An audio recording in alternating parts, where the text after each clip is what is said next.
and welcome to the Raw Review. I'm Adam Wilborn from What Culture, joined by the Dadley Boyz. I'm also a Dadley Boy from What Culture to review everything happened on last night's episode. But before we get into it, if you're a fan of this sort of thing, make sure you subscribe to What Culture Wrestling on Apple Podcasts, Spotify, Amazon Music, and YouTube. Been a week now. Where we do daily wrestling podcasts. We not only review Men in Our Raw, but also Fan Night SmackDown. Formerly known as NXT 2.0. AEW Dynamite, AEW Collision, pay-per-views, premium live events. We have interviews, roundtable discussions, and a round of the week complete. A video quiz, of course, on Wrestle Culture. As I said, they're joined by Hamlet and Sidgwick to review last night's Raw, the season premiere, Hamlet. Yeah, I mean, does it? No. Really? Especially for its notes. Yeah, obviously, especially right now, because this feels like a continuation more than usual. A rerun. Another good Raw. I thought the in-ring was really strong. I liked the big storyline developments, though I've seen a bit of backlash against that today. So, like, maybe we'll dive in. I don't know why some of wrestling Twitter seems to have disagreed with some of the booking, but I would have gone in most of the directions they did here. Still into all the big characters. It's just another positive week for all the people I'm invested in, I think. Sid, you sort of booked the conclusion to Raw on the preview yesterday. Did I? Big title switch, yeah. I thought there'd be didn't really. I said I could see a business case for either result. Hedged the old bets. People were raging with that, and I didn't get that. No, I don't understand that. I thought the booking was a bit iffy. It's draft stuff, it's split stuff. None of it ever makes sense. None of it ever matters. You can just do what you want. Will there any be repercussions for Jimmy Uso, do we think, from Nick Aldis? Probably not. If there is, I will not be a snarky dickhead. I won't. So my take on that is, I think Kevin Owens not doing that is a babyface move. I'll be proven wrong within weeks, I'm sure. But I'm willing to hold up this draft thing and Jey Uso moving, and why I kind of accept all that is that a babyface kind of adheres to the terms of the deal, whereas a heel doesn't. And obviously we'll get into why and how Jimmy Uso probably ended up where he did.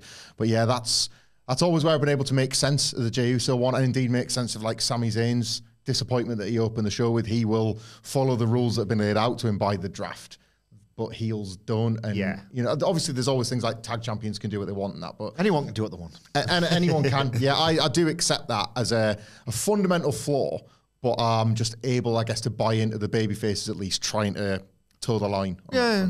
I think my big worry when Cody and Jay won the tag titles is how they're going to take it off them and who's going to do it and what are they going to be the circumstances, basically. And I think this is the best way you could do it to continue the story with all the... I thought, all the pieces just fit together perfectly on this show. You mentioned on the SmackDown review, in fact, about, I'm intrigued on Raw to see how Sami Zayn reacts, because I think it's fair to say in previous years he'd have just come out and been like, welcome to Raw, everyone. Everything's fine. Yeah. But now these characters have, are affected by what's happening with them. An illusion of an interior life. Yeah, exactly. I didn't think the wrestling was that strong on this show, I saw a lot of people raving about it, but I'm interested in talking about the big match that people raved about deeper into the podcast. I'll say because, I'll just on brand swapping, I guess, a bit more, and why. I kind of eventually just accepted that Cody was probably going to be the trade, but from the very beginning I didn't want it to be, because I just thought there was going to be more interesting directions if he couldn't just go to SmackDown whenever he wanted, and it seems like we're there now. Yeah. And that's good. I love that you had this little short title reign, and within that title reign, you delivered your big Cody Roman face-off and all the things you could take from that, and now theoretically... And you got the Zayn Owens rematch. Yeah, theoretically now that's gone. Within that very short reign. The reign was, actually, just looking back, I think the reign was around 9 days. I think it was. Yeah. It was? Yeah.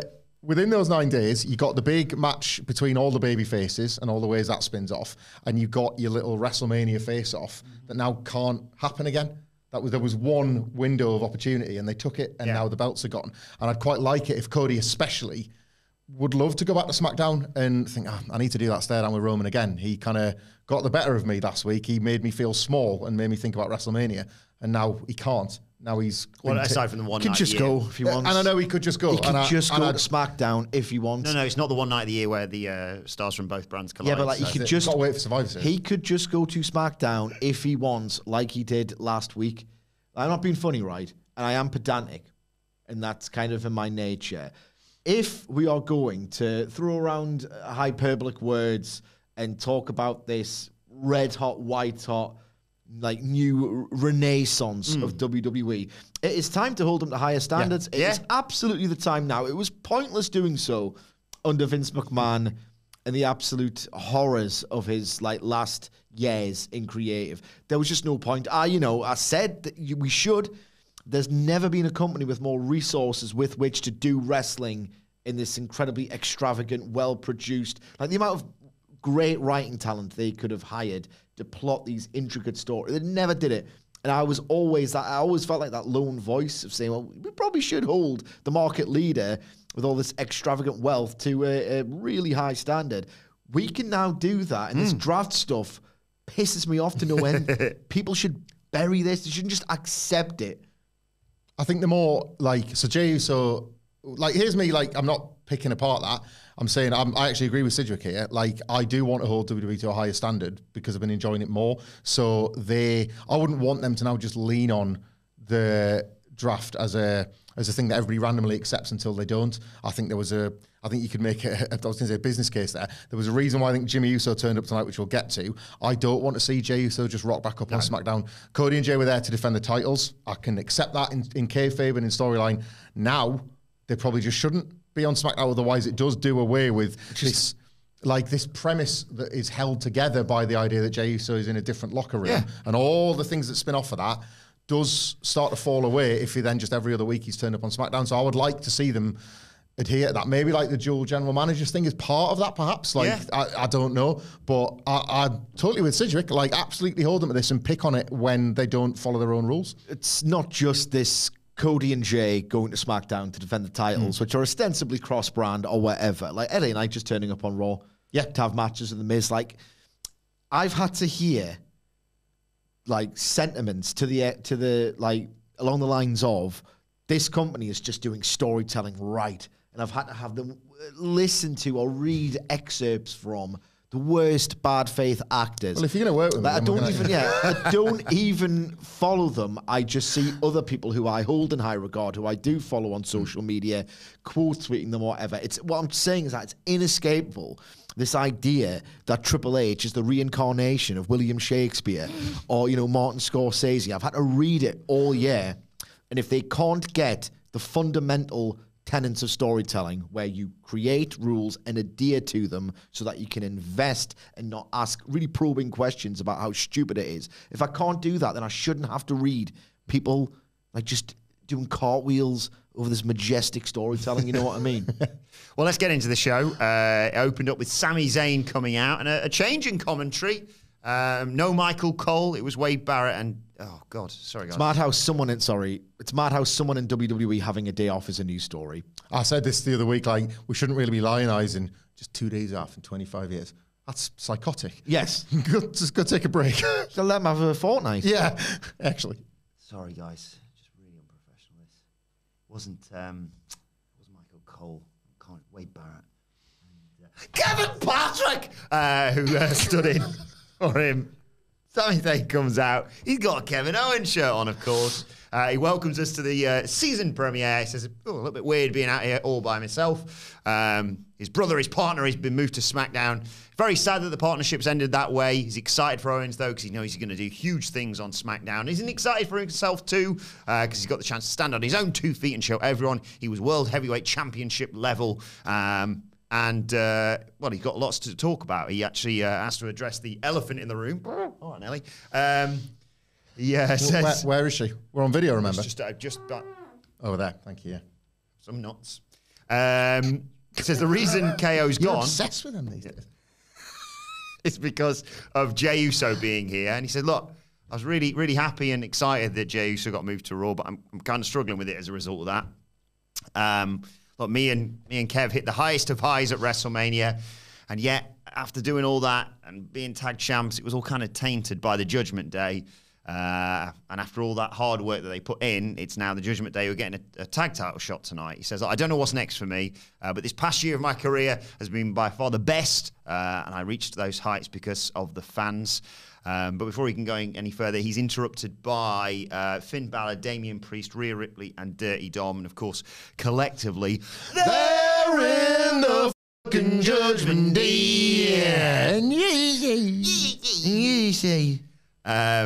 Finn Balor says Sami Zayn's all alone, basically. And Damian Priest says, oh, we've got loads of thorns in our sides. And one of them, Kevin Owens, has finally been removed. And now we're going to get rid of you, the tag team idiots. And actually Drew McIntyre. And he starts riding himself up. And Rhea's like, forget about him for now. Focus on the tag titles. Dom tries to put over Rhea Ripley, putting the women's division on notice tonight when she faces Shayna Baszler. He gets booed out of the building, of course. Ripley says Balor and Priest are going to bring the tag titles home.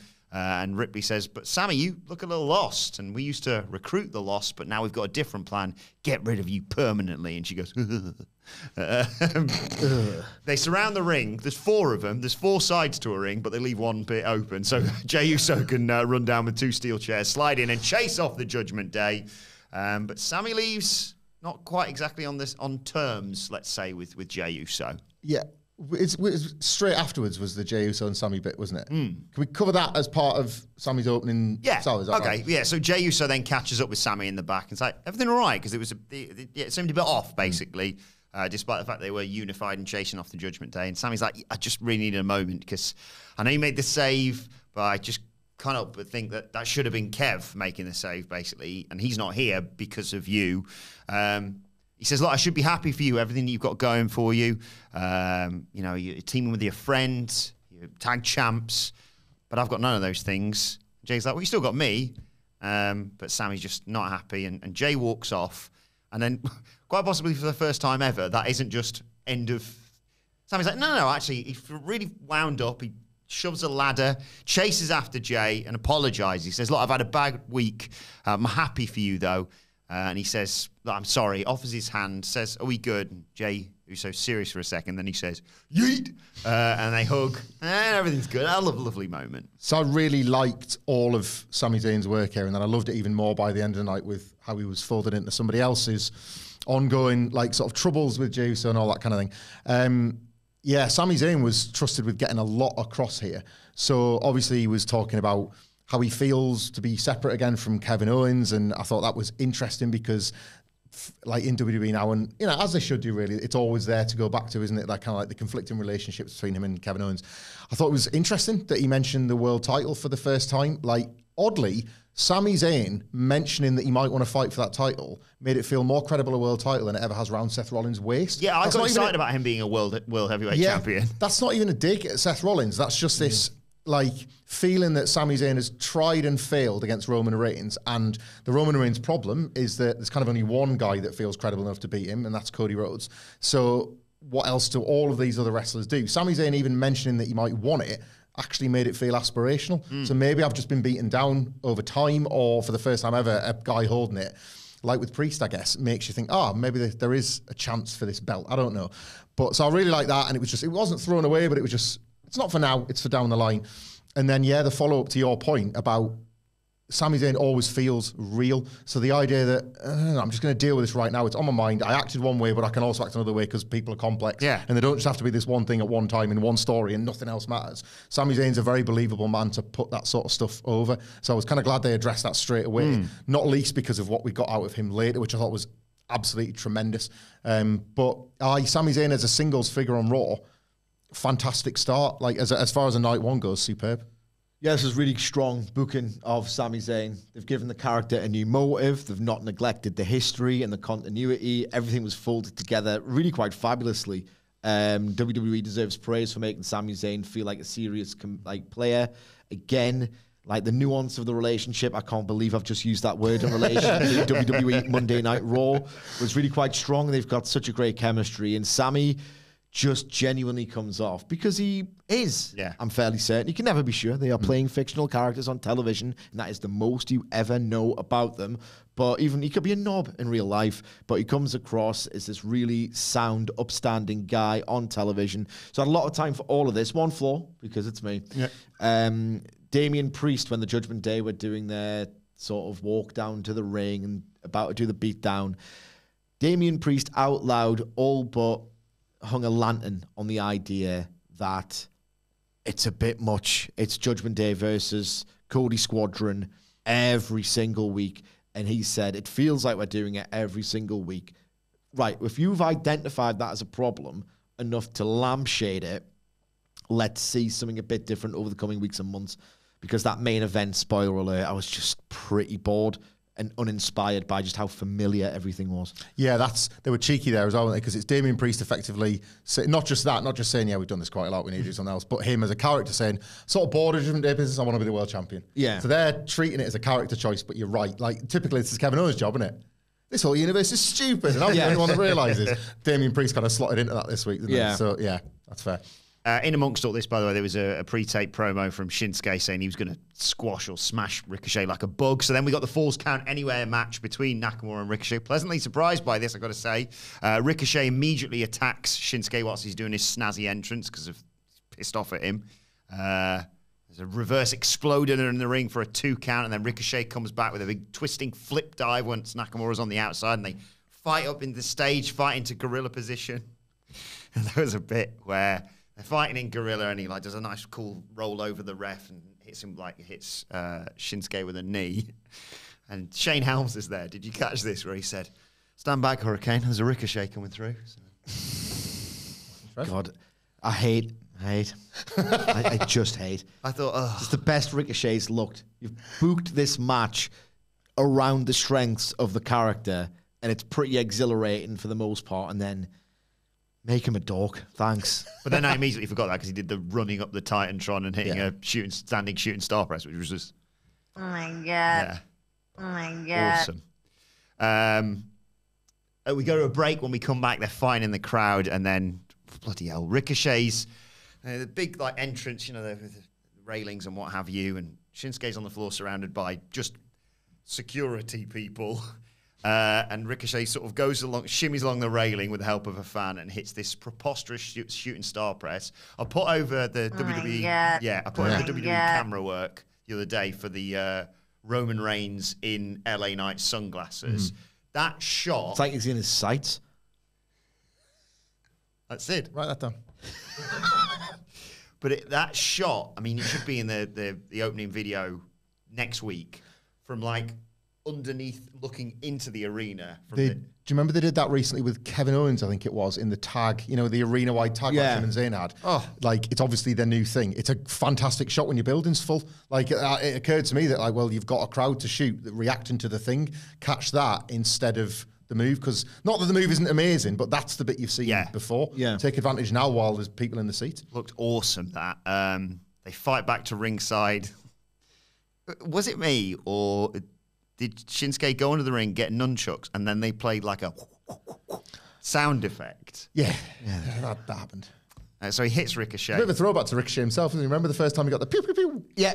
Oh, because he's Ricochet fights back, puts Nakamura on the table. Nakamura moves. He hits a GTS. So another clue there. So work, mate. He's coming. Ricochet. If it is a work, Punk better not work Nakamura, because Punk's just went number 3 in terms of best go to sleeps. Nakamura's is miles better. Yeah. Ricochet blocks the Kinshasa, hits an Enziguri, and a springboard 450 splash for a 2 count. That looked awesome as well. But then he goes up top, and Nakamura knocks him off the top rope. He spills to the outside, bursts through the table that's been set up out there, and just struggles to his feet to turn around into another huge Kinshasa from Nakamura, who gets the 1, 2, 3. Love this. I had such low expectations for this because I cannot be asked with weapons matches anymore. And helpfully, this was, Ricochet's body is the weapon. Like, this was far better than it had any right to be because it was just really well laid out, really well agented. I've seen enough last man standing and no disqualification matches to last me a lifetime, but you just simply take Ricochet out of the environment he's in, and he's as electrifying anywhere else. You know those videos when he's in like his gym sometimes and he does a backflip off like one of them vaulting horse things? It's like, Mike, your body is like can do freakish things, and yet they hire him in a headlock match on television. This, like, of course this should have been great. Falls Count Anywhere was the right stipulation. I was wrong to think that this would just be a weapons brawl. A total over delivery, which I shouldn't be saying about a Ricochet match, but it was a total over delivery, and a bit of credit to them for putting just enough spice in the run up to it. Ricochet's had this little issue with Nakamura, so it didn't feel fake. It didn't feel like, we're just throwing him out there because he's the flippy guy and we're going to put him in cool positions in the building. This felt like the acceptable level blow off to a TV feud. It's a Triple H plotting success story, this one, I think. Is this a Triple H matchmaking success story? There was a bit of the Tony Khan magic here. People will not like that, but I don't care. why Tony Khan is such a good matchmaker is that I would say about 8 times out of 10, he knows who in his roster will have chemistry with another wrestler and then often puts those together to make a really cool match. Like the example that comes closest to mind is Roddy Strong versus Chris Jericho. Falls count anywhere, again, where you have this relentless ass-kicking machine versus this guy who's awesome at, like, showing ass and running away. And Open the door and crack a joke. Yeah, like, and being a coward. Go. So there was, like, just this relentless ass-kicking machine chasing Chris Jericho, who's great at being this ass-showing coward, around an arena with some really good comic set pieces and some great violence as well. Like, you can't do a Ricochet Falls Count Everywhere match every week. But I was thinking, can you not just do this every week? Because Ricochet, in that heavily agented, patterned WWE main roster style, just does not get over. Like, I'm not saying there isn't a huge amount of substance to his work, but if there is, he's not really shown it to me on that main roster, because when he's not allowed to go hog PWG wild, I'm a little bit underwhelmed, because you know what he can do, but WWE doesn't really encourage its talents to go that crazy. Here, Ricochet went that crazy, and it was blistering, like a pulsating experience to watch. I was very low on this because I just felt it was so late 2010s fashionable. And we're in 2023 now, and I was just a bit bored at the prospect, but my God, great marriage of performers and stipulation here. I was really, really, really into this. It made me sad that they didn't show a little bit more of a flex like this when they had the Logan Paul match, because that was a real disappointment, considering it felt like Ricochet's moment and then made it a blood feud. Ricochet could have lost this match against Logan Paul, and he'd have actually got over as a result of that program. They could have let in a big stadium as well against a guy like Paul, who probably wants to level up and do something similar. They could have made a capital M moment out of that match, and they didn't really. This was probably this was better, more memorable. This was better. So we were going to get the Natalya Piper Niven match that they got set up last week. Before that, though, there's Piper Niven and Chelsea Green backstage with Tegan Knox and Caden Carter and Katana Chance and Nikki Cross. And Green's getting into it with Knox, taking the piss out of the fact she lost the title match last week. And she's like, well, yeah, you and Natalya, she's supposedly friends, but you're not real friends. She's like, you literally got forced into a tag team with Piper Niven because she told you had to. She gets into it, basically, and it just sets up the Piper Niven match in a second what was about to head. You sound thrilled. Yeah. Somewhere nothing. I think it's the nicest thing I can say about that. Yeah. Because then it was time for Piper Niven and Natalya. Back and forth stuff, Natalya having to avoid Piper Niven's power. At one point, Natalya slamming Piper's head into the turnbuckle, but she's on the apron, and Piper Niven counters her and hip attacks her off the apron. When we come back, Niven goes for that basement crossbody. She misses. Natalya hits the discus lariat for 2. But as she goes to follow up, I think with a sharpshooter, Chelsea Green causes a distraction, and that allows Piper Niven to recover, hit the running crossbody, get the 1, 2, 3. They put the boots to Natalya after the match, but Hugo runs out to make the save, but Tegan Knox. Where could this all possibly be heading? Well, it's obviously going to the tag match, isn't it? I like Piper Niven wrestling, and I don't think we've seen a lot of it since she came into this role because of the curated tag belts and the curse and all of that. So it was quite nice to see Piper Niven back. I do not get still what we're doing here with Natalya. I don't want to just pin it all on her as a performer, because I think they've been quite grey with the motivation. This whole thing where you kind of, I know in kayfabe, you're not supposed to know if Tegan Knox can trust her or not. But we as viewers are kind of supposed to know. There should be a little clue here or there if down the line, this isn't, not to be disrespectful, this isn't like Adam Cole and MJF where the world awaits to see who's going to screw over who here. This is very much right. Like, is Natalya quite bitter and is going to take that out on Tegan Knox, or can Tegan Knox just trust her as a legend? There's also all these other figures in the women's division that had nothing going on that are now suspiciously around Natalya all the time. Like, should we be seeing her as like trying to set up some sort of stable of people?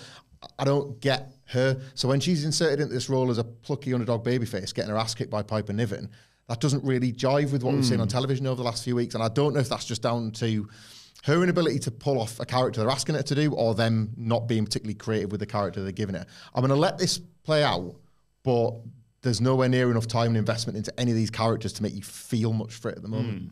I cannot believe you spoke that long about this. I have no thoughts. Who cares? Priest and Balor are backstage. I'm trying. Priest, Don't look in the mirror. Priest really enjoyed JD McDonough getting his head kicked in last week, but also really wants to fight Drew McIntyre because what he did last week as well. And they're like, we should go and kick his ass. Balor agrees. And then, I don't know why this popped me so much. So you're Priest and Balor, right? And they're like, yeah, let's kick his ass. Dominic Mysterio goes, hey guys, Rhea Ripley. He just popped up. He didn't walk into frame. He's just trying to pop the boys, I think. He says, I actually think you'll find Rhea said we should leave him alone. And then she walks in. She's been on the phone. Priest's like, a lot of calls for you recently. And she says, yeah, I've been handling business. And Dom's like, Mammy, do you need me at ringside? She's like, no. I'm just going to remind everyone why Mammy's always on top. And we're going to remind everyone on Raw who runs it, basically. WWE has a tendency to lean on comedy when it's got a writer's room full of people that can't really write jokes. Yeah. I would say with the Judgment Day, they're just about getting this right in the way they've shifted the dynamic. For months, it was Judgment Day runs Raw. None of us are the boss. That's why we're so great. We're not like the Bloodline. Like this dynamic shift of, no, things are going wrong, so we have a boss now, and it's Rhea Ripley. Yeah. I think has really, really helped. When they're doing the comedy stuff, and it is Finn Balor, because he's shown his comedic chops in this group, but Finn Balor and Dominic Mysterio, this fits when Rhea's the boss because she's like right, enough pissing about, serious business. Yeah. Like, we need to win the belts back. You can do both. I think that works far better. They've pivoted with her at the right time, and I think that, again, maybe that's just because I'm a Fed head, but I do feel like that's how you can now get away with the silliness, because it's okay to do daft, and then the boss walks in, it's like, right, there's actual serious business to attend to. Bloodline did it. Like when when Jimmy and Sammy were getting along, and then Roman were walking in the room, it's like, right, we'll be steady serious now. Like, that's how you measured it, and I think they're getting this right here as well. Gentle WWE comedy. I'm not laughing, am I? I'm not laughing. Are you doing the old... Not even, no, I'm Not even just watching it. I'm just watching it. Well, following that, here comes Seth Rollins.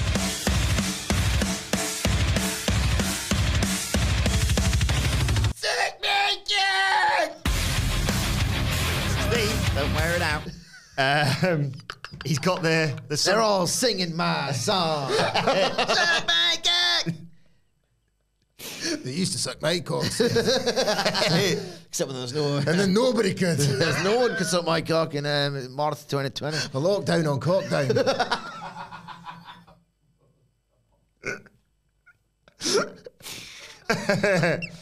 He's got the silly sunglasses on. He looks like your man from Star Trek. That one, innit? It looked like when the papers try and censor someone's identity. It's like, that's Seth Rollins. So he recapped what happened last week. Obviously, he calls out Drew, who comes down, who says, I'm not going to babysit you for the next few weeks, for sure. You know. Rollins like, I can handle my own business, but could you handle your own business, or have you enlisted some help? He's like, what are you talking about?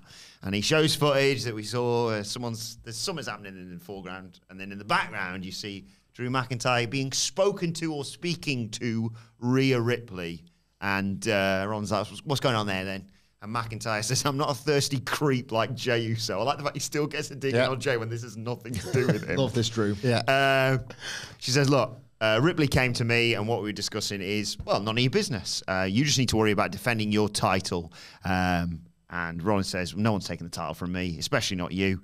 I know the last few years have kind of messed you up. You've had big matches that have ended in failures for you, and you're afraid of failing again, so maybe you're enlisting the help of the Judgment Day. McIntyre's like, you sound a bit rattled there. You should be rattled, because last time we had a world title match, I kicked your ass. When was that? That was... is WrestleMania Backlash or just Backlash? It was in the Pando. It was actually very good. And then Seth came out on Raw the next night looking like, oh, Jesus, it's the end of my life. And then it was like, good news, you're going to be a dad. Oh, yeah. yeah. They shook hands. Like, the match was genuinely good. And it was like, is Seth turning babyface? And then he was crueler than ever and tried to take Ray's eye out. It was a pandemic. Stuff just happened. Good match, though. Surprisingly so. It was Seth and Drew. And McIntyre's like, yeah, the reason why I keep losing is because bloody bloodline stuff. Ron's like, get over it. And McIntyre says, look, I know you're living your dream right now. The fans are singing your song. Fans.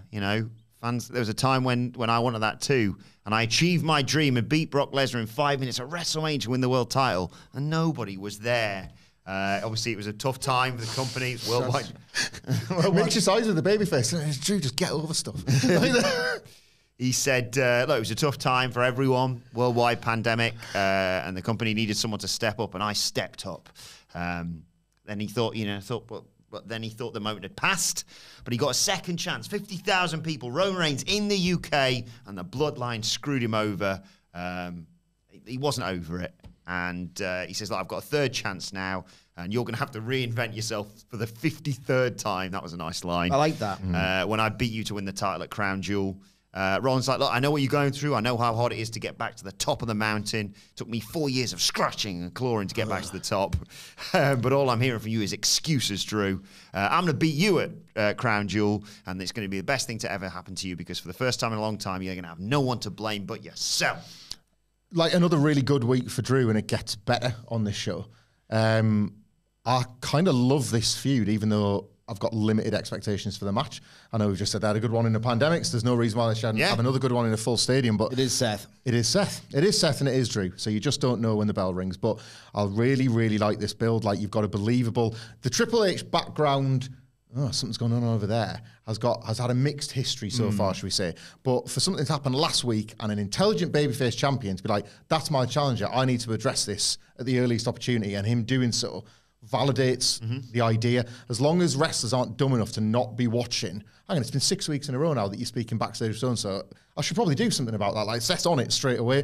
So that gives him a little bit of credibility. And then for Drew to say, well, it is none of your business. But if you must know, she came up to me. So now we have this idea that Rhea Ripley's trying to pull a number of different strings, including with Drew McIntyre, that allows you to...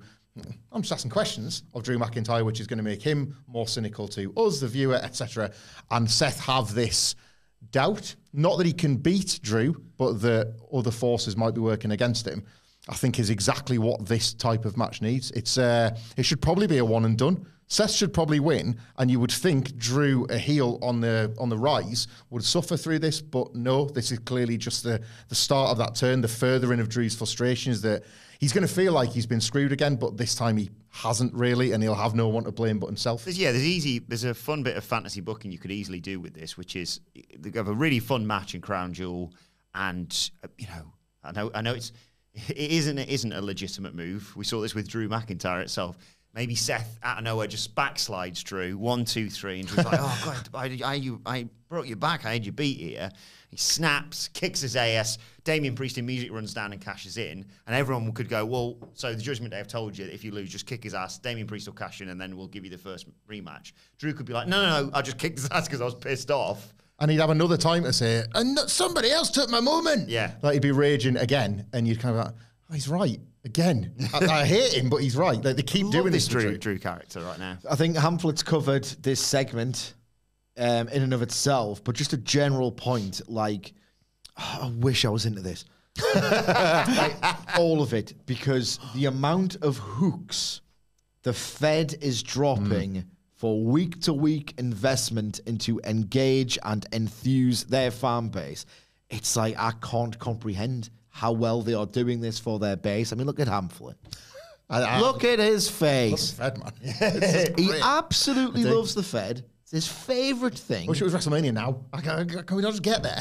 When was the last time you felt like this? That next week you're actually like looking forward to it. Yeah. You don't know where it's going to go. You've got some ideas. You've just laid out elegantly a lot of directions that they could feasibly take.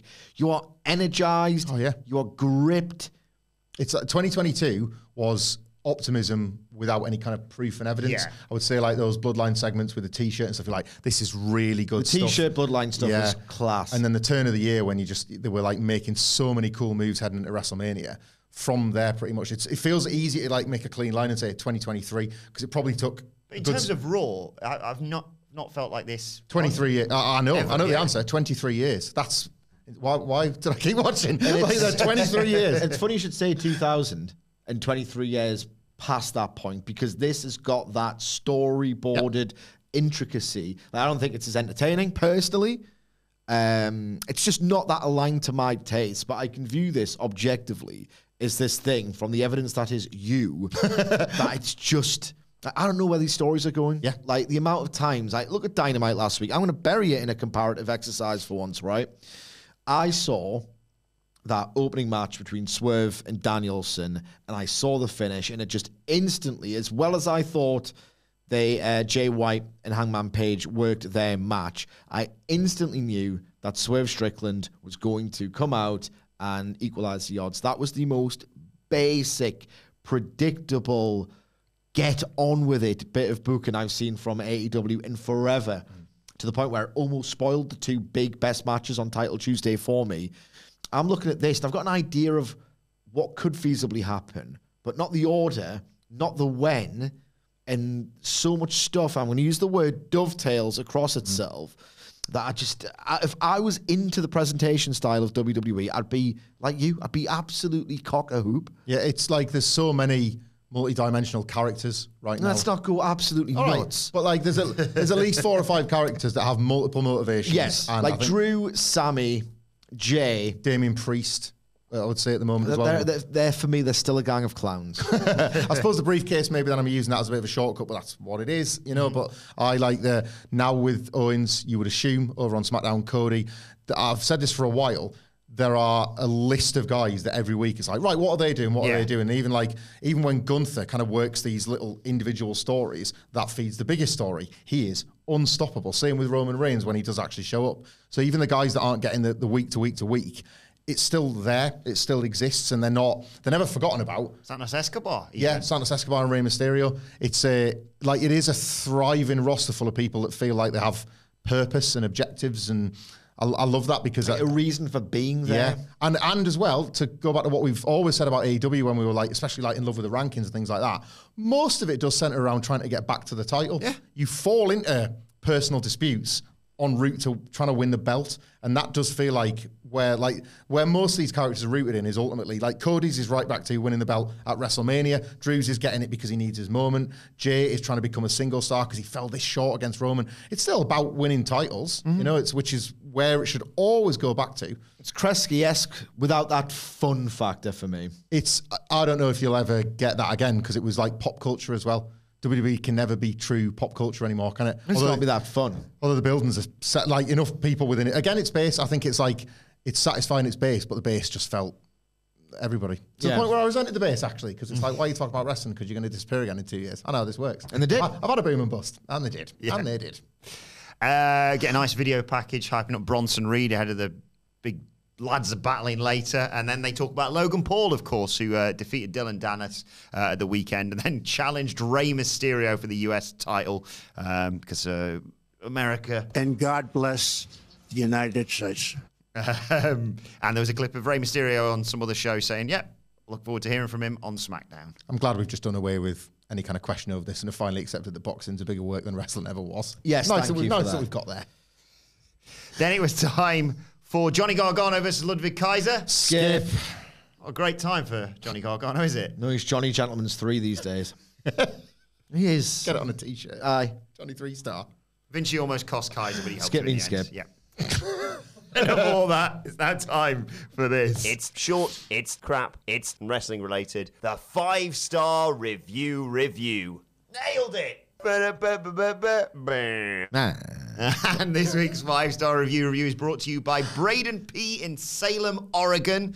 If you want to suggest something short, crap, and wrestling related, you can do just like Braden has and leave us a 5-star rating on Apple Podcasts, or you can leave us a 5-star rating on Spotify. Screenshot it We need the proof. and email it to me, adam.wilborn@whatculture.com. But Braden, on Apple Podcasts, right, I first discovered the What Culture Wrestling channel through ups and downs with Simon Miller. I love everything about these podcasts. The Dadley Boyz brighten my day with their previews. Their impressions get me laughing every time. The Undertaker, Triple H, Tony Khan, Tony D, Stacks. Tawny Khan. Tiffany Stratton, the corrupted and typical New Yorkers. I love them all. That's me. I also love Podcasting here. podcast. Oh, You kind of terrible, man. He might be here later on. You kind of, Yeah. you know what it gets like. I also love the fact that they can't say any NXT PLE titles without the accompanying joke. such as the Great American Bash And God bless the United States. NXT Battleground. You crowned it. Battleground. And of course, stick with me. NXT Spring Breaking, dude. Oh, bro, it's just like, dude, you get the best barrels ever, dude. Just like you pull in and you just get spit right out of them. And you just drop in and just smack the lip. Whoop-ah! Drop down, snap, and then after that, you just drop in, you just ride the barrel and get pitted. So pitted like that. I forgot how long that one On was. YouTube, this man. Nah, I know. We'll be dragged into a meeting about retention. 5-star review. As a teen, I had a crush on WWE Divas champion Candice Michelle. If you're able to review something from a time at WWE, that would be appreciated. Thank you all for a great podcast. Thank you, Braden, for that review. Thank you for the review. Braden. Thank you Thank you very very much much. for the review. I'm scared now. Well, I thought I'd look into, I'll just type into YouTube, Candice Michelle. Let's just see what the top result is. Well, 8.4 million views. Candice Michelle versus Melina in a pudding match. Michael Havlin, take us back to June 2007. What's going on here? Right. Over WrestleMania, Candice Michelle was that year's Playboy pictorial in WWE. Melina was none too pleased about it, and this is where WWE just WWE's it, because like Candice like, what's your problem? Like, I deserve as much as anybody. And Melina's like, no, I'm the women's champion. Surely you should pick the champion. And Candice Michelle's like, well, so what? Like, I'm going to win that belt. I'm going to defeat you in that like big match we're going to have for the title. And Melina's like, you're on. Pudding match. It's like, that's where the credibility falls away a little bit. Yeah, basically everything, as you're probably brutally aware, everything involving women in WWE in this period of time basically existed so that Jerry Lawler could look like John Voight when he looks at J-Lo playing with her hair in Anaconda. Do you remember? Do you remember the 2007 One Night Stand pay-per-view, Sidge? Nope. It's time to play the game! Time to play the game! Ha ha ha ha! Da-da-da-da-da-da-da. Who was on the card? Have you seen this, by the way? Nah, I forgot to have a look. Okay, great, that works. So I'll tell you right now, dark match was Santino Marella versus defeating Chris Masters. Mm-hmm. I'm sure the ECW fans love that one. Well, speaking of ECW, was this not Lashley finally getting a belt back from Vince, from Do-Rag Vince? I can see. So yeah. It was. Yeah. It was. I cannot remember right, that. bang in the middle of the card. Right, yeah, of course it was. Opening match, Rob Van Dam versus... Whoa, Randy Orton stretcher. Correct. Put Van Dam out for a bit. Oh, God. It was the New Breed in action. Who were they facing? It can't have been the originals again. Yeah. It was Marcus Corvon, Matt Striker, and Elijah Burke versus the Sandman, Tommy Dreamer. Thank you, sir. Thank you, sir. Can I have a punker? And CM Punk. Yeah. Was that a Singapore Canes match? It was just a 6-man tag team tables match that went 7 minutes. God. It was a ladder match for the World Tag Team titles. Any idea who's in that? Was this World's Greatest Tag Team in the Hardys? It was. There was a spot in that match, and I think it was Shelton Benjamin where they went for like a sunset flip or something, nearly fell flat on the ass. And then the camera's on Shelton going, Jesus Christ, bloody hell, that was close. He's just like giddy to have pulled the spot off rather than selling the match. A lumberjack match. Nah. Mark Henry and Kane. Jesus No, Christ. of course. Then it was Bobby Lashley versus Mr. McMahon with Shane McMahon and Umanga in a street fight for the ECW World title. Pudding match, obviously. Yep. For all the marbles. And Edge versus Batista in a steel cage match for the World Heavyweight title. It's not a game then. You didn't ask us the question. And what was the main event of this show? Thank you. Right. So what was the semi-main? Oh, I know what this is, so I'm not going to answer. Edge Batista in a steel cage match. You got to top that in the main Sid event. just was gutted, man. Cena. It was WWE in 2007. It is John Cena. Yeah. Cena versus Great Khali. Yeah, balls Yes. count anywhere, Oh my man. God. Oh Really my God. great. I cannot comprehend how great this match was. Yeah. All-time carry job from the Jonah. What a year he was having in It was on Anderson 2007. who laid it out. We're here ready for the pudding match. And JR says, King, we're going to have some dessert before our final 2 main events. Just a little pause here. And King, they've got one of those like inflatable pools, basically. And King goes, oh, baby, check that out. And you've seen this. It's just brown slop, isn't it? Yes. It looks disgusting. What pudding is it meant to be? Chocolate ready brick? Yeah. I don't know. But they've squirted some squirty cream and put a cherry on top and gone, that'll do, innit? Yeah. JR just goes, pudding. And King goes, pudding! Like pudding? Like lyrics. King says, I love it. That's no surprise. And then we get the announcement. The following is a Divas pudding match being contested in a pool of pudding. Won by pinfall of submission. Obviously, we've got to lay out the rules for this. Yeah. What are they pinning the shoulders to? The Pudding. Yeah, the floor of the pudding pot.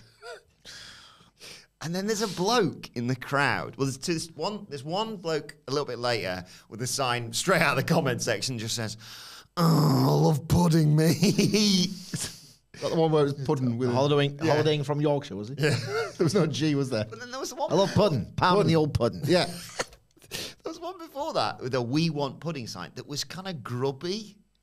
I was like, well, what have you been doing with that? They don't do it much compared to what those like secrets of pro wrestling revealed will have you believe. Like, there's not a lot of planted signs in like mainstream pro wrestling. I would believe those are planted signs. Yeah. Like, would people Hang watch on, this? you're and believe- saying that people wouldn't outwardly be perverts to the WWE show? Yeah, you're right. Yeah, they took them. They took them. They made them. They made took them. So Candice Michelle does her entrance. King immediately ejaculates on commentary. Bit old for a minute.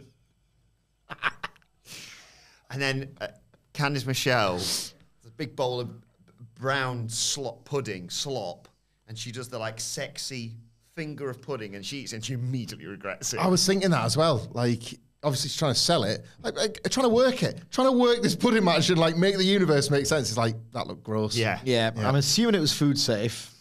It was 2007. Probably not. Yeah. Yeah. JR says, dessert never looks so unique. Melina comes out smart, wearing goggles, because this match deteriorated fast. Nothing on the performers, but I mean, they couldn't barely move or see anything in this after about 10 I was going seconds. to say, like, it's not like the pudding was transparent. Once you had the pudding over goggles, like, I can't see. Off they come. All right. King's putting over the fact that she's clever to wear goggles. I'm scared of these comments. JR says, it's the first time you've ever looked at her eyes. Yep. Because he's probably looking, if you missed that in the comments section, because he's probably always looking at her tits or arse. That's it. Yeah. So, ref calls for the bell, and Candice just throws her in. Melina takes a flip bump into there. And King says, the proof is in the pudding, and so's Melina. He must have been working on that line for a while. There's some, I'm not going to reference it, some problematic references on commentary. JR asks if Florida Championship Wrestling ever had matches like this, Hamflet? Probably much worse, in fact. It being John Laurinaitis' territory. Read some pretty awful stories in a pretty great book. Oh, thank you. You went there to look at the beach babes. Yeah. That's why they set up in Florida. Speaking of pudding, where was the ice cream in the ass match? Was that Deep South? Jelly donut. Jelly donut in the That ass. was Deep South Wrestling. Yeah. Was it you get out of training if you... Get out of training if you demean and debase yourself by having a naked ass jelly donut sting face done to you. Thanks, build them up. Thanks, build them up. The commentary is a little bit confused as to whether... Used to build them up just to knock them all down. Very good. Funnier the longer you think about it, actually. Started good and it gets better. The commentary team aren't sure whether or not a pinfall counts outside of the pudding. Do people know that word outside the Northeast? Is that Northeast one? The fans get a little bit of a surprise. They get pudding thrown at them. It's not bad at all, lad. I'm genuinely chuffed. That's good gear, that is. That Like, is good. That is good wordplay there. Stick that on your Type 5.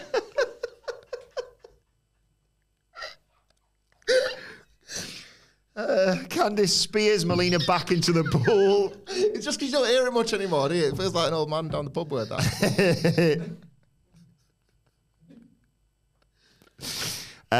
King always practices safe eating because he uses condiments. Yeah, gross. JR says they both need a good hard shower, these two. Oh, God, Jim!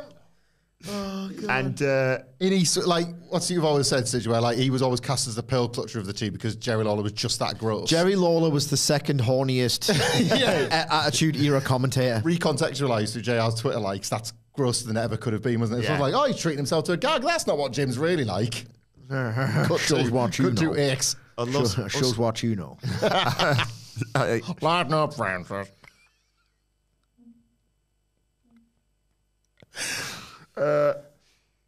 now, I know we're not in America, but I was always in the impression, like, if you were going to be like, oh, you know what you need to do? You need to call 1-800-CRISPS because you bloody love crisps, you. Yeah. Or like 1-800-MIX-A-LOT, for example. King loses it all here. I think he just gets distracted by the action. He goes, oh, if you got your phone, I need to dial 1-800. I wish I was in there with them in the pudding. That doesn't work.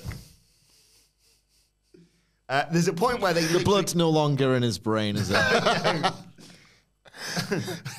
There's a point where they literally don't know who's who because they're just coated in this brown, viscous liquid. I think King JR actually says that the viscosity after a deadly pudding DDT at one point. Looks like cement. Meant. I think it's King who goes, oh, there you go, the goggles. I mean, anything could come off in this match.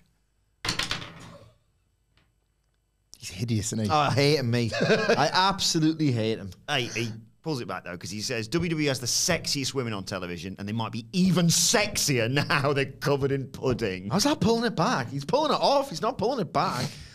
He's still gross. Don't endorse him. The finish is Candice Marcel attempting to drown Melina in pudding, and she submits. Yeah. After about 2 minutes. Well, you know, she did try a DDT at one point, and well, they've been forced to wrestle in pudding. Jim Ross, like voice of the fans, etc. There should have been a finish. Rips the, what's the referee doing? He rips the piss out of it. Yeah. DDT in the pudding. Dumbass. Like, well, how can they win, Jim? Like, I never did. how can any of these women win? That's the joy. They never did. They never did. And then, like, years later as well, when WWE were like, guys, Women's Revolution, can we move on from them divas from that bygone era? Ruining it for you. Ruin it for you, 4 horsewomen. We didn't tell them to get in the pudding. They wanted to, if anything. Yeah. And then those poor women have got to do podcasts where it's like... They bought the pudding. They swam in it themselves. We tried our best. We were just doing what we were told. Now, an entire generation are calling us worse than shit. When do they get to win? It's your company that you support. Michelle McCool got to win because she married into the business. She did. Can't take care of you. That's A lot of sharks in this business. Now you're talking about a wrestling business. I'm talking about basking ass. Talking about a vacation business. That's always business to me. If you're basking, you're laying down on the couch. Heartbreak kid don't bask for nobody. Yes, King, I'm spells back and shot. Candice Michelle wins. Maria tries to interview her. I think she's sort of like trying to keep her distance because she's coated in pudding. But then Melina chucks some pudding at her. Maria goes, I've had enough of this. Tackles her and they roll around in the pudding. And the ref gets pulled and they're all like, oh, yeah. And then Maria and Candice stand tall to close this moment. Yeah. Yeah. Good news, bad news.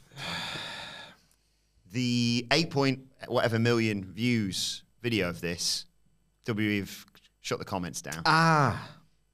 Cowards. But I found some more, obviously, so we're absolutely fine. We're fine, are we? Well, we're not. Well, we are now, because these do not reflect the views of the Dadley Boyz, our producer, Adam Nicholas, or anyone at What Culture Wrestling. You're in this now, Nicholas. You're in the pudding. You're in the pudding with us. And guess what I found, Sige? The Holy Grail. Nathan. Oh, I wish I was the pudding. I wish I was the referee. You know, he's just got the exact same vantage point as you, just a little bit closer. Yeah. He's simply watching and observing the action as you are. But it's a step up from inanimate objects. At least, like, the referee will have a life to lead. Yes. Rather than, like, I wish I was the pool. Pudding. Sit there. Immediately get splashed onto concrete. Oh, no, I'm on concrete now. I want to be that bit of pudding. This has gone wrong again.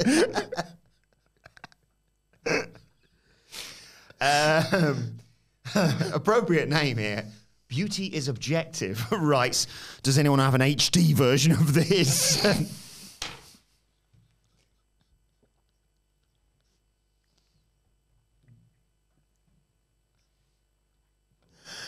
Brian. I'm sure they're doing like a 4K restoration over at the Criterion Collection for this absolute work of art from one of the most renowned auteurs. Get this in the Vegas Sphere. Kevin Dunn. In the Sphere. Broadcast it on the side of the Sphere. Brian. How many comments are left? 1, 2, 3, 4, 5, 6. So 5. 5, okay. If he's doing this face No, when there's man, 5 left. No, just because I looked ahead and I know what's... Right. Well, Brian just writes, this is how I want to die when I reach old age. Can we take you to Switzerland, Grandad? No, let's go to the pudding. Get the pudding. Just drown in some probably food-safe brown slop next to a woman. Have you given any thought, Brian, in your later years? Well, as a matter of fact, I committed them to YouTube. Yeah.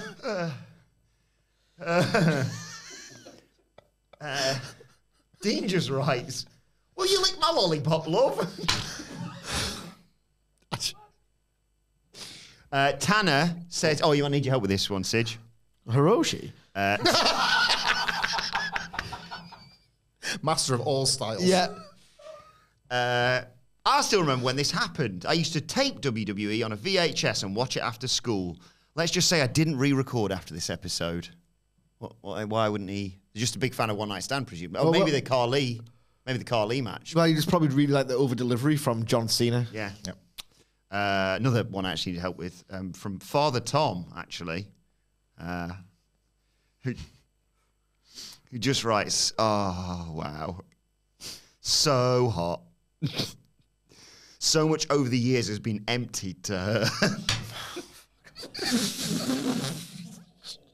What does he mean by that? Does he set up his own pudding matches and then drain the pool of pudding? Is that... Unfortunately not. What? We'll read it again. Is this the last comment? No. How many more? One more. Okay.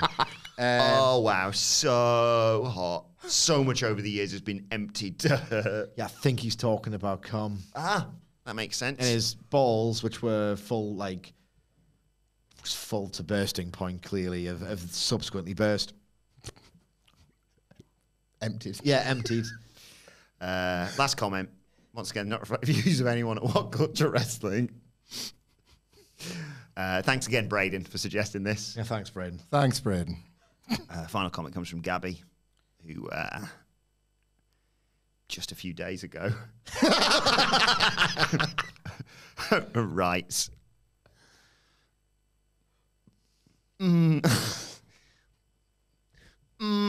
want to eat you all, mummy, slurp. Oh, God. Sorry. One more time. What did they say? I want to eat you all, mummy, slurp. So he wants them all to be his mother and then just drink them up. And the chocolate pudding. Looks delicious. So he wants to eat all of the slop because it's touched their bodies. Yeah. So there we go. Back to Monday Night Raw. Please. So Ludwig Kaiser beat Gargano. It used to be reverse this, didn't we? We used to get away from Raw just to get into whatever the 5-star review was. Yes. But it's flipped somehow. Yes. Kaiser beat Gargano with Vinci's help. Yeah, we said skip. Vinci almost cost Kaiser the match. Skip it, man. But he didn't. He helped him win in the end. Becky Lynch It's into my lunch when you do this. Becky Lynch bumps into... Pudding. Huh? Yeah, pudding. Nah. Sounds some chicken. Becky Lynch bumps into India Hartwell and Candice LeRae. Remember them? Hartwell's like, oh, we keep giving everyone opportunities. When do I get a shot at the title? I never lost it. Becky Lynch says, oh, all right, I'll just talk to Postman Pierce and make it happen. And Hartwell's like, oh, okay, thanks. instantly mood improves. And there's a nice moment between Becky Lynch and Rhea Ripley. Champ and champ. Yeah. Becky Lynch and Rhea Ripley was the match they were setting up last year, and then they changed their mind, didn't they? Charlotte Flair had a word ski, and they did a tease of it earlier this year on Raw as well. Passed on the ramp sort of thing. It looks big whenever you see them together. It's going to be good. Drew approaches Sami Zayn in the back. He's furious that obviously he forgave Jay so easily. And he's like, yeah, Zayn's like, I agree with Seth. You need to put the bloodline in the past. Look at what Jay's done to make everyone believe in him. McIntyre's the only one who didn't buy it. McIntyre's like, well, I guess you don't understand because you've never been a world champion. Zayn's like, oh, right, okay. Why don't we find out what level I am in a match against you next week? McIntyre accepts. Great. Looking forward to that next week. A terrific match to have right now where the characters are both at. But I just loved so much on this episode that these two were put together in this moment. Drew McIntyre and Sami Zayn have basically had the same experience with the bloodline, but we've been introduced to Sami Zayn, the guy that is going to move past this and be virtuous, as to, again, reveal the contrast to who Drew McIntyre is becoming. If there was anybody on Raw that should be like lecturing Drew about just getting over the bloodline and getting past this stupid gripe with Jey Uso, it's Sami Zayn, and they've just done it on the exact right way. I loved this interaction. Like, it's probably not the Drew feud, so it makes sense to book it on television. But it did make me think, they could have gone big with these two if they wanted. And the fact they don't need to is probably, to Sidgwick's point, showing you how many different moving pieces they've got to use. I'm usually, perplexed when Michael Hamflett will watch a run-of-the-mill little backstage segment on Raw and write a thesis on it. But this segment and this pairing was pretty tremendous.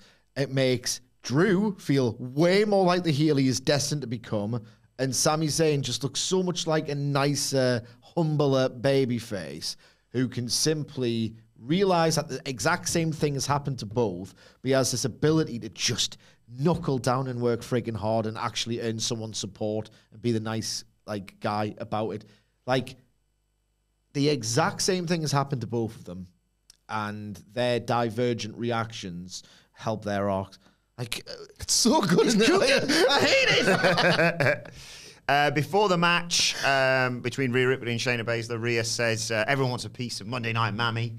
Nia Jax came back just for a piece, and that didn't work out well for her. Everyone whilst I've been away have been trying to prove how tough they are. Shayna, Nia, Raquel, all trying to prove that they're the baddest, but the reality is this is my division, and Mammy will always be on top. And we get Shayna Baszler versus Rhea Ripley. Baszler uses her mat skills to take her down early on. She takes her down by the arm, stomps on her. Ripley comes back with a spinning back elbow, and they just slug it out. Baszler hits a German suplex and a knee to the face for 2, but Ripley fires back. Hits a missile drop kick.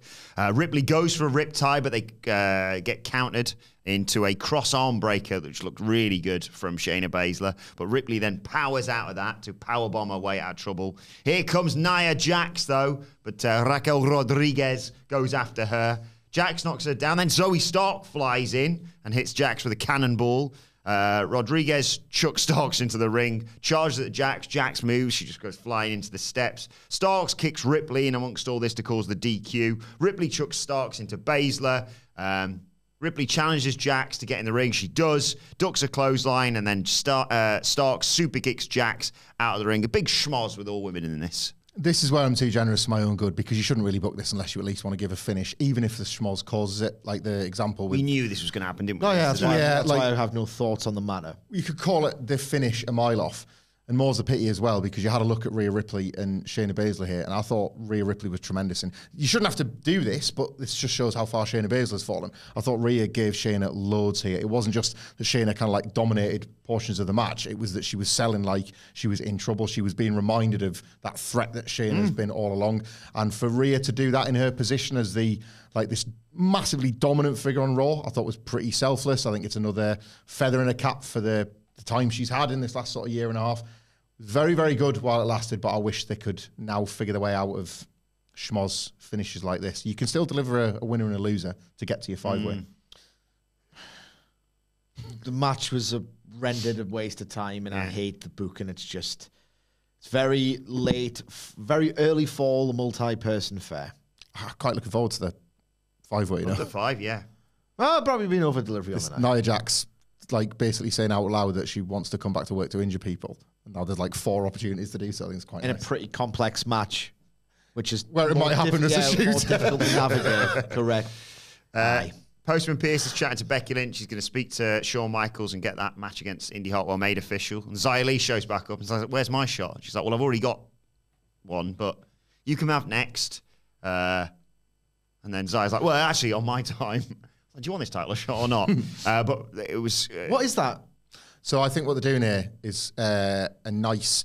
When Shawn Michaels, the white meat babyface champion, was seen to be working too hard and he was losing to Vader in non-title matches and stuff like that. I think they're telling a story with Becky where she's trying to commit to being champion so much that when she loses, it's because I don't care about that. There's one shot too many. Why are the heels getting shots and going, no, when I want? I don't know. Yeah, A new trend. It's very stupid. Becky Lynch It's is a very offering the inelegant shots. way of saying we can't do it now, so we're building it up for the future. Yeah. But it just makes the heels look like idiots. Yeah, that's true. The heels should be good. Yeah, I'll take that tomorrow. Thanks very much. It's like tough tits if you're knackered. That's your choice. Yes. Yeah.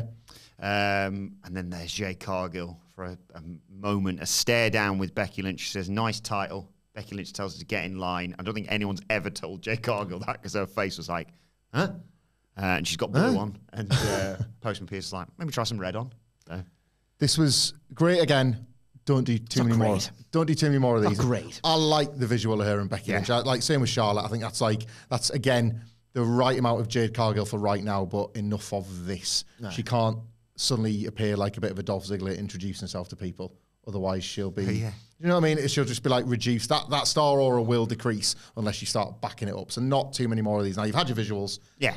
When she's ready, and get the debut on the go. I think this is really quite effective stuff, but I can't do cartwheels over a little chat.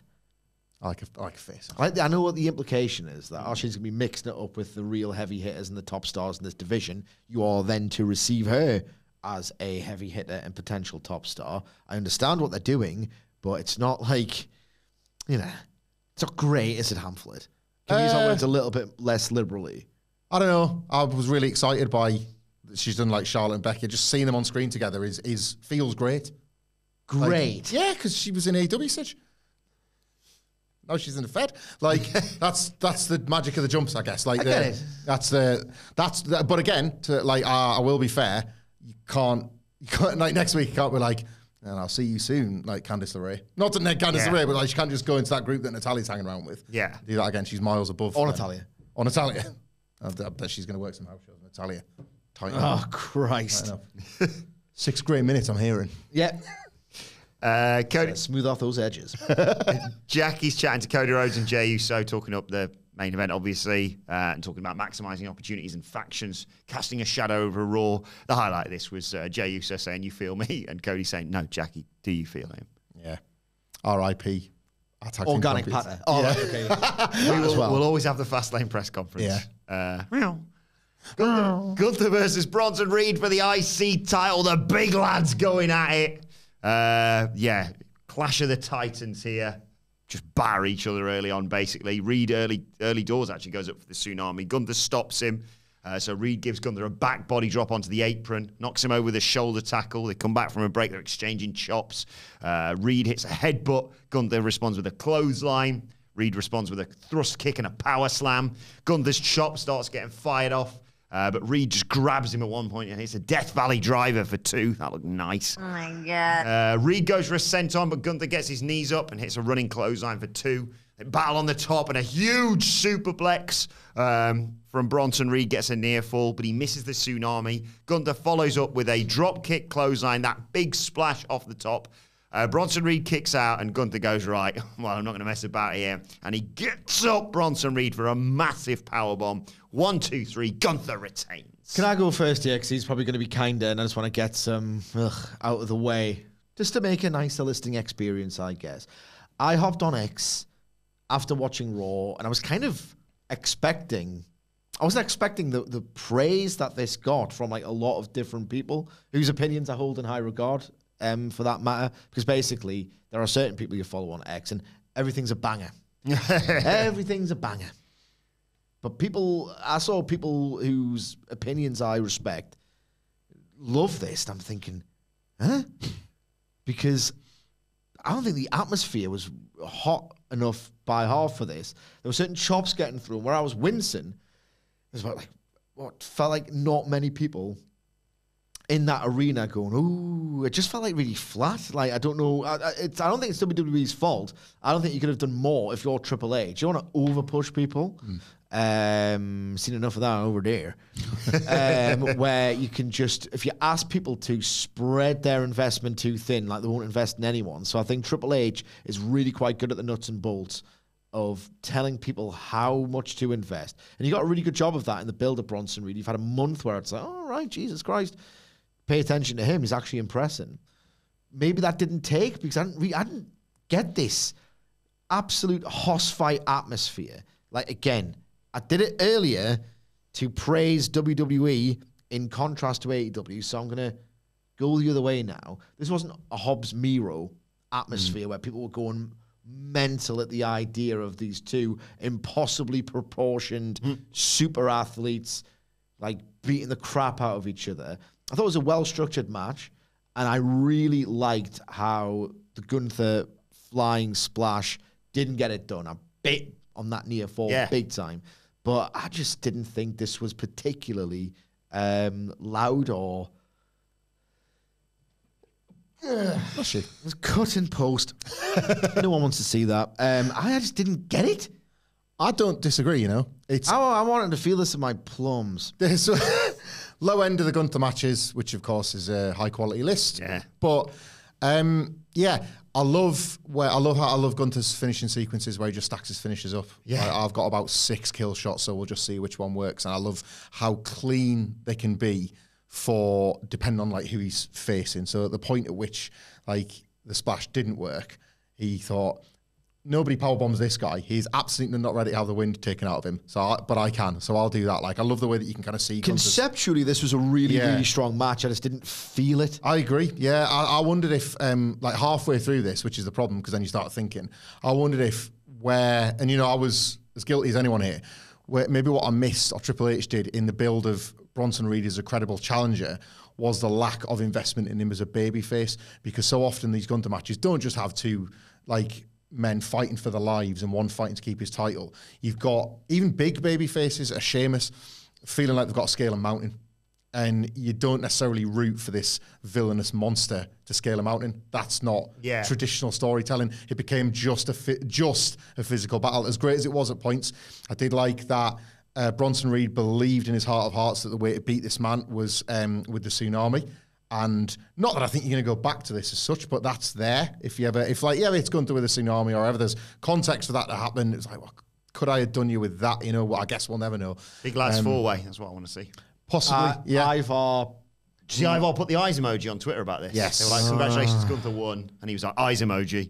Oh my God. An all WCPW affair. That's a fun You're welcome, WWE. TV win for Gunther. That Book it or found it. Yeah, I'll work with the guys. makes me wish like a Strowman was around for like a monster mash. There's got to be somebody else that you can slot in.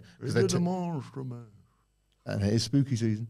Yeah. Like they're typically always, oh man, that's a Halloween booking. They should do that. Book a monster mash for the belt, and then still have the Gunther monster win. mash. Yeah.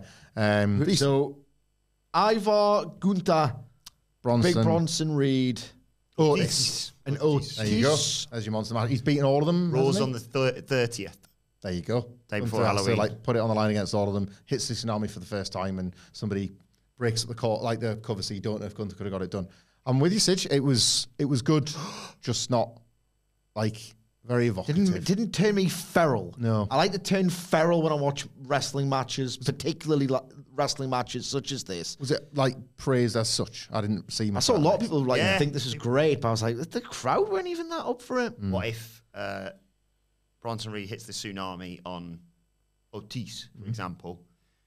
One, 2 Ivar moonsaults onto them to break up the pinfall. Yeah. And then Gunther just finished them all Oh off. my They god. should do this match, if nothing else, because I would love to fantasy book such spots. Who's calling her a wanker in that one? I'm not calling anyone a wanker. Jackie Redmond interviews The Miz. He does his faces and says, "Oh, I should have been on this show more." Says, "Oh, maybe Nick Aldis should take over here." Anyway, Nia Jax shows up, grabs the mic. She says, "Everyone hit me with their best shot, but I'm still standing here looking pretty. When I hit people with my best shot, they stayed down. I do the squashing on Raw." And Miz tries to continue, and she goes, "That's enough from you." Quite right. Yeah. Triple H loves abusing Miz to get his characters over, and fair enough. Fair enough. I think Yeah. Miz is happy to do it. Yeah. Ripley confronts Pierce, and this is where he It's a long show, isn't it? nearly there. Ripley confronts Pierce, and this is where he books the 5-way for Crown Jewel. And then Jinder Mahal, for some reason, shows up. No! No! No! No! Oh, sorry, that wasn't meant to. What? It's meant to be his, What button did he mean to press? his what button did you mean to press? entrance theme.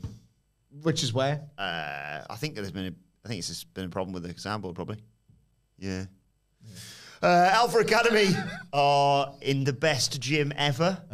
They're training. Akira Tozawa was there as well. Chad Gable gets Otis to chop him as a signal to Gunther. Is I don't really prepare bits or like lines on these podcasts. Kind of call it how you see it. But I was about to do this bit, right, where I was going to say, can you imagine anyone laughing at this? And then he cannot get through the description without it. Yeah. He gets him to Chad. That's for Gunther. And he also says they're going after the tag titles. And the New Day show up because someone said the word tag titles, and Xavier swivels his hips. So You don't have to do it. I know what it. He says, "I can do it too." I know what it is. Kofi Kingston joins. Like the Jurassic Park, innit? joins in. Like, could you do it? No. Ask yourself, should you do it? I could do it because we're on YouTube. Ask instead, should you do these revolting things with your body? They all gyrate, basically. Yeah, I know what that means as well, so I don't have to say Gable books Alpha Academy against the New Day for the first time ever I next gotta week. say, just to make it abundantly crystal clear, it's not the idea of a man doing that. That repulses me. Because when Ravishing Rick Rude does it, Or I you do it love bowling. it is specifically you. Yeah, that's fair. So who's got the best hips in the biz? Tozawa does a little dance, and they all go, "That's nasty," basically.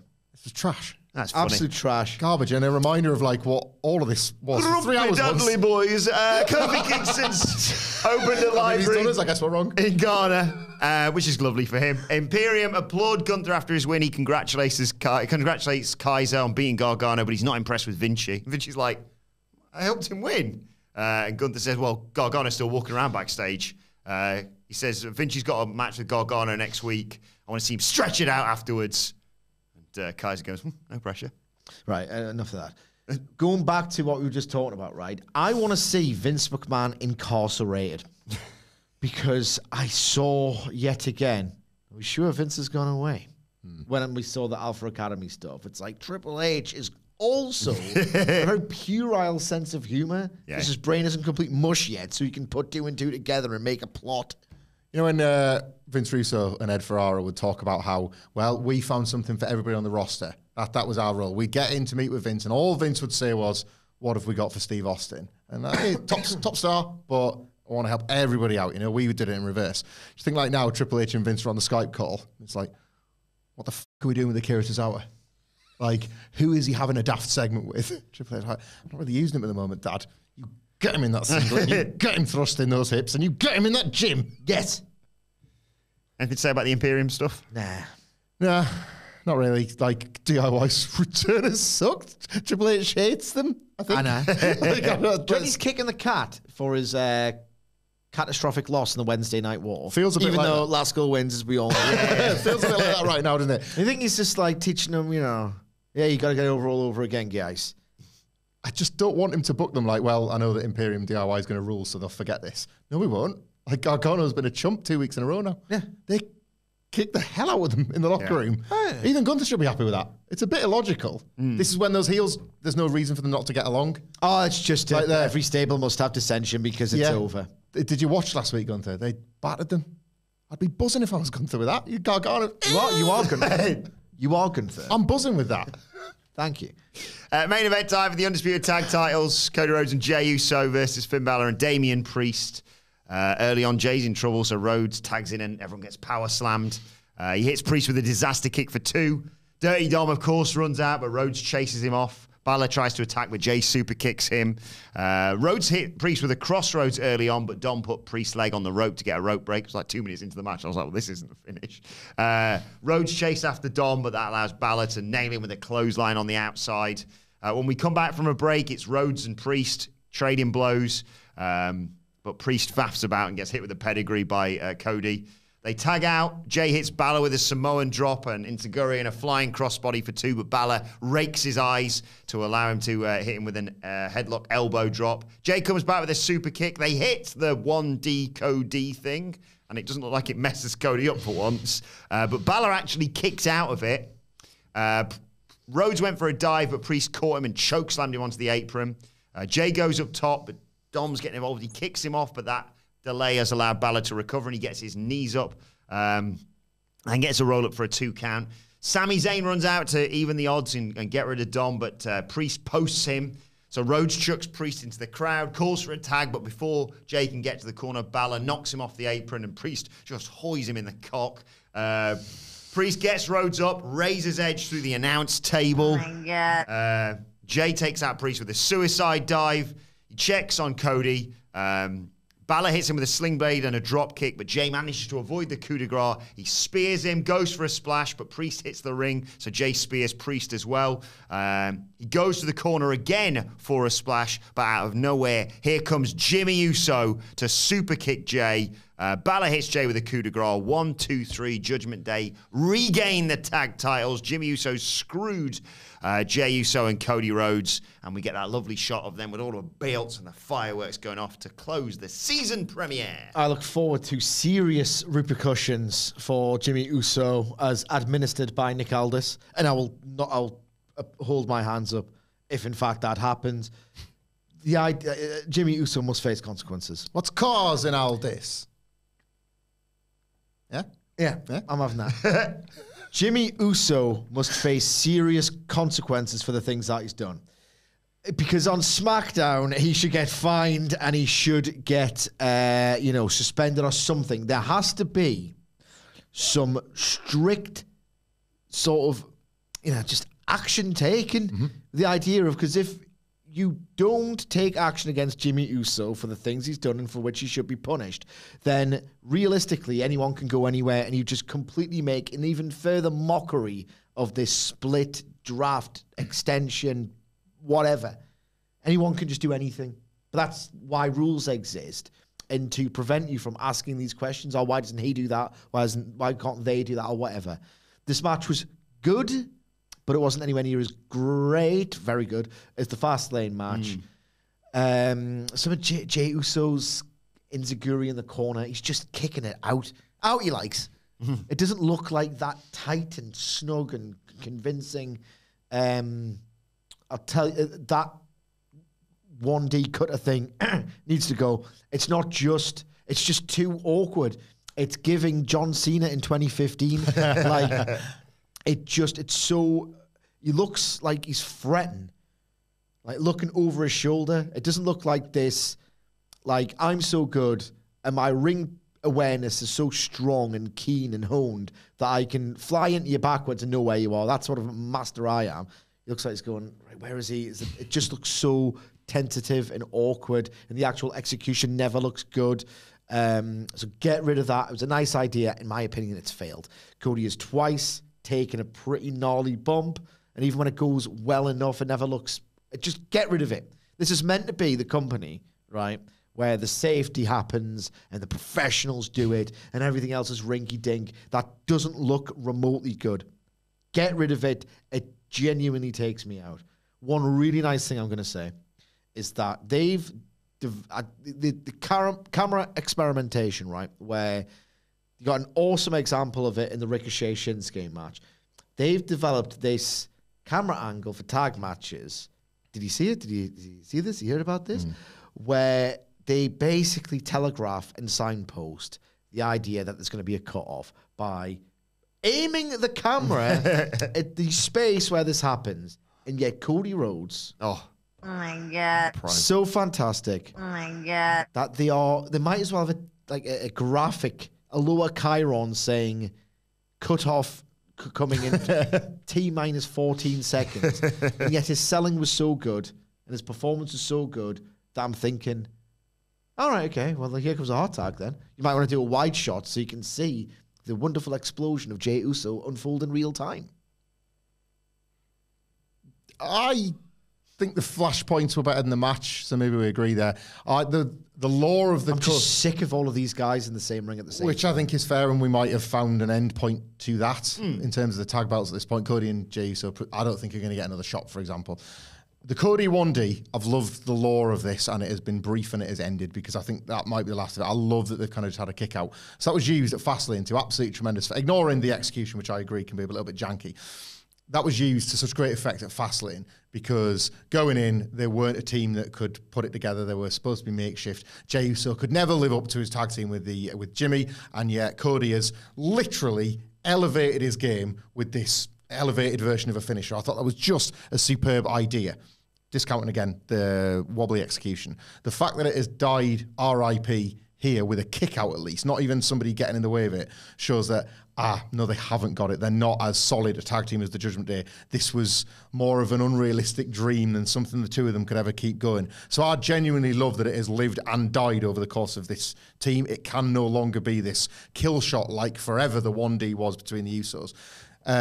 Jay now has to doubt himself as a singles guy. Can I really go at this alone with my friend Cody's help? Because that move sort of signified that, and now that move is gone. And not only is it gone, so are my tag belts, because Jimmy Uso, this shadow that I'm trying to keep away from, is the guy that's cost that. I think the agents just went, pop when they kick out the finish. Possibly, but I really love all that about the life and death of this move as a kill shot for these two.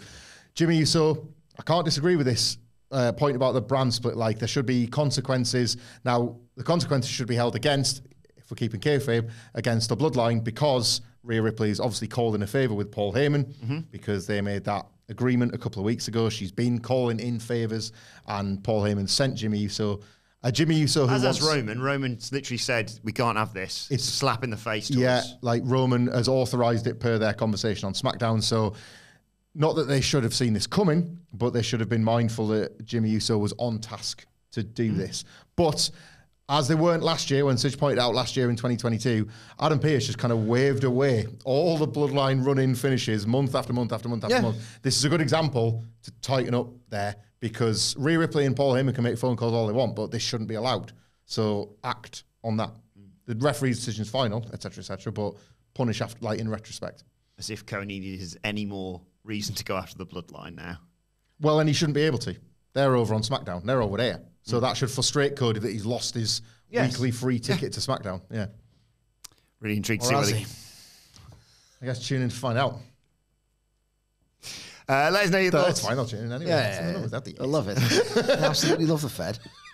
Let us know your thoughts in the comment section or an X at What Culture WWE. Watch they can follow all three of us. You can follow Michael Hamflet at Michael Hamflet. You can follow Michael Sidgwick at M. Sidgwick. You can follow our wonderful producer Adam Nicholas at It's Adam Nicholas. You can follow me at Adam Wilborn. Follow us all at What Culture WWE, as I said. And then, there's still time to get tickets for our live show, whatculture.com/tickets, although they are rapidly selling out for our show on the 21st of November at the Mosaic Tap in Newcastle upon Tyne. So if you're considering it, get a wriggle on, basically. Right, What Culture Wrestling Podcast, wherever you get your podcasts from. For daily wrestling podcasts, we'll be back to preview NXT as an audio-only podcast later on today. And then we'll be back as a video and an audio podcast to review NXT with, hopefully, maybe a special guest tomorrow. Who knows? We'll have to wait and see.